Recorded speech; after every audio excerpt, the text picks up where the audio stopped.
U.S. President Donald Trump is to impose 25% tariffs on $50 billion worth of Chinese goods, accusing Beijing of intellectual copyright theft.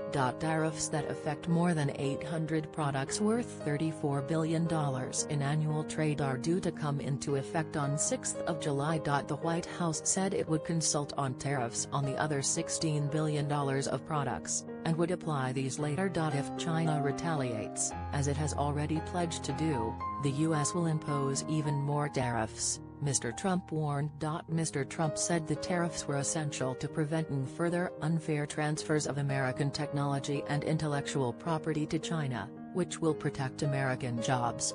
The Chinese product lines that have been hit range from aircraft tires to turbines and commercial dishwashers. The U.S. wants China to stop practices that allegedly encourage transfer of intellectual property, design and product ideas, to Chinese companies, such as requirements that foreign firms share ownership with local partners to access the Chinese market. Earlier on Friday, Chinese Foreign Ministry spokesman Geng Shuang stressed again that all trade talks between China and the U.S. would be void if Washington imposed trade sanctions if the U.S. takes unilateral and protectionist measures that harm Chinese interests. We will respond immediately by taking the necessary decisions to safeguard our legitimate rights and interests. It is not only China that is concerned.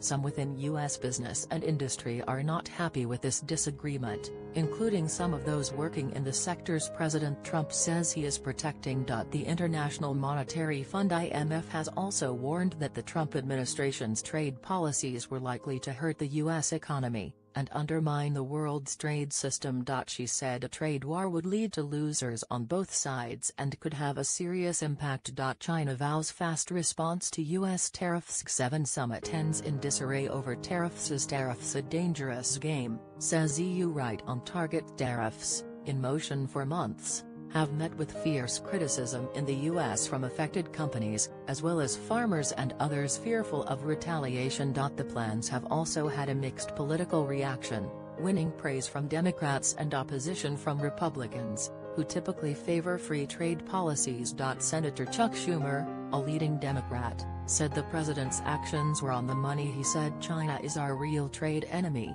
and their theft of intellectual property and their refusal to let our companies compete fairly threatens millions of future American jobs.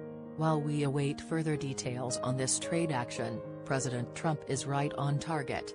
The White House said the measures shouldn't hurt consumers, pointing out that items such as televisions that were included on a draft list published in April had been taken off the list.